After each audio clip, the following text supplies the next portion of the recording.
Jangan tertipu, meskipun sepeda lipat memiliki roda kecil, namun jika dirancang dengan tepat akan dapat dikendarai dengan baik. Namun demikian, ada beberapa hal yang perlu diketahui dan disiapkan sebelum melakukan touring dengan sepeda lipat. Apa saja? Simak penjelasannya dari saya, Ilham Baito. Sepeda lipat untuk touring, terdapat 7 hal yang harus diperhatikan untuk sepeda lipat digunakan touring. Yang pertama adalah kestabilan. Salah satu syarat sepeda lipat untuk touring adalah kestabilannya saat digunakan saat berkendara, sob. Bagaimana cara mengetahuinya? Saat sepeda lipat kalian anggap prima buat touring, cobalah melaju di jalan yang menukik turun. Apa yang kalian rasakan? Terasa tetap stabil apa goyang? Jika goyang, maka saya tidak menyarankan untuk digunakan goes jarak jauh. Mungkin disebabkan setelan sepeda kalian kurang pas. Jadi bawalah ke bengkel terdekat untuk menemukan performa yang maksimal saat digunakan touring. Atau penyebab lain karena bahan dari sepeda lipat itu sendiri. Saya lebih suka menggunakan kromoli dibanding alloy karena sifat kakunya. Titanium saya suka, tapi gak punya uang buat belinya.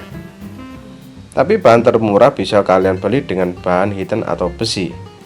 Selain dari bahan bisa disebabkan dari roda yang terlalu kecil dengan ukuran 16 inci ke bawah, mungkin bagi sebagian orang tidak bisa memperoleh kestabilan saat digoes jarak jauh. 2. Kenyamanan. Dengan sepeda apapun, perihal kenyamanan sangat dibutuhkan saat goes sepeda jarak jauh. Pilih sepeda lipat yang menawarkan kenyamanan dan daya tahan yang baik saat dikendarai, bahkan dengan kecepatan tinggi. Dengan memiliki suspensi yang baik, sepeda dapat meredam kejutan serta getaran yang terjadi akibat permukaan jalan yang tidak sempurna, sehingga memberikan kenyamanan berkendara, sob. Suspensi ini bukan berarti seli ada fork yang di dalamnya ada birnya, sob, tapi adalah geometri dan sudut-sudut serta bahan juga bisa. Nah, mungkin kalau ada yang tahu dan Speed V8 keluaran lama yang depannya tidak ada front blocknya, ternyata forknya alloy, sob. Jadi ada mode peredam getaran karena berbahan alloy, sedangkan framenya kromoli. Terus perhatikan tinggi sadel dan bahan sadel.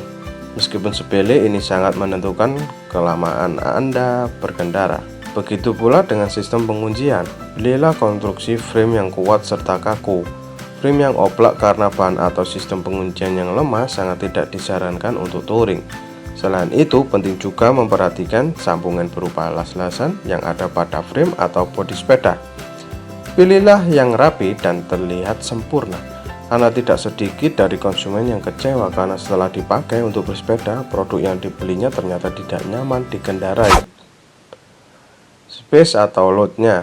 Sepeda untuk keperluan jarak tempuh jauh membutuhkan rak bagasi untuk membawa bahan makanan dan sebagainya. Memang ada yang menggunakan ransel punggung, namun hal ini tidak disarankan karena membuat punggung capek dan lama-kelamaan membuat sakit pinggang. Namun hal ini tidak disarankan karena membuat punggung capek dan lama-kelamaan membuat sakit hingga bisa cedera. Beban di punggung juga membuat gerakan mengayuh menjadi terganggu, terutama untuk melakukan manuver. Pilihlah sepeda yang memiliki desain rak yang baik, yang dapat diatur serta dilipat sedemikian rupa dan untuk keseimbangan. Lebih bagus jika rak dipasang di depan dan belakang. Dalam memilih rak, pertimbangkan apakah rem yang Anda gunakan jenis cakram atau bukan. Jangan lupa membeli pannier untuk membawa barang-barang selama aktivitas touring sepeda. Pasanglah pannier di kiri dan kanan serta kantong anti air di atasnya. Jika masih membutuhkan tempat lagi, dipertimbangkan pannier yang dipasang di stang. Hanya saja daya angkutnya terbatas dan tidak bisa menahan beban yang terlalu berat. Gear atau gigi. Kombinasi gear sangat berpengaruh terhadap efektivitas pedalis dalam mengayuh sepeda. Hal ini juga berefek pada ketahanan massa pakai komponen sepeda. Sebab jika dikomunikasikan tidak pas dan dipakai dalam jangka lama, maka komponen-komponen akan rusak sebelum masanya. Kombinasi gigi inilah yang membuat sepeda dapat menaklukkan bermacam kontur tanah. Untuk jarak tempuh yang jauh, bila memungkinkan, pilih sepeda yang menggunakan minimal 8 speed ke atas. Namun sepeda lipat dengan 8 speed bawaan memiliki harga agak mahal, sob. Sebagai alternatif, pilih sepeda lipat yang menggunakan 6 speed belakang dan 2 speed depan atau dual jengling. atau bisa juga ke 3 speed untuk mendapatkan harga yang lebih terjangkau. Ya, itu pilihan kalian. Kemudian yang terakhir adalah roda.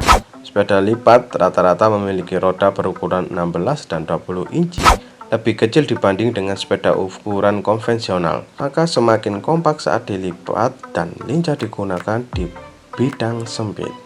Semakin besar ukuran ban, semakin stabil dan nyaman digunakan untuk perjalanan jauh. Namun ukuran saat dilipat juga semakin besar.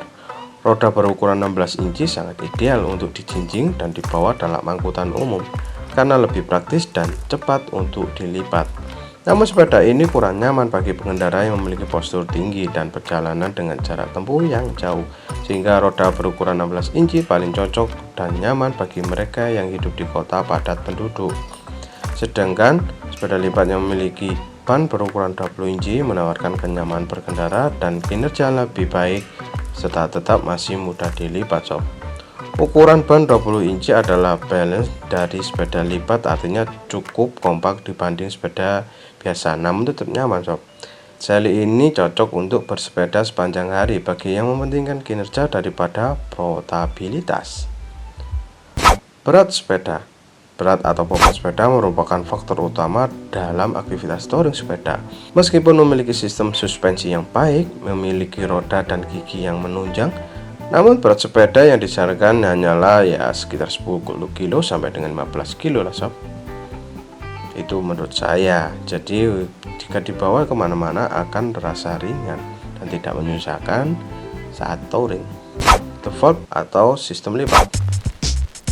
Untuk perjalanan jarak jauh, ukuran sepeda ketika dilipat merupakan faktor yang penting. Dengan ukuran sepeda tinggi 54 cm dikali 21 cm dengan panjang 73 cm, hanya dibutuhkan waktu beberapa menit untuk melipatnya, dan ukuran tersebut setara dengan ukuran koper normal.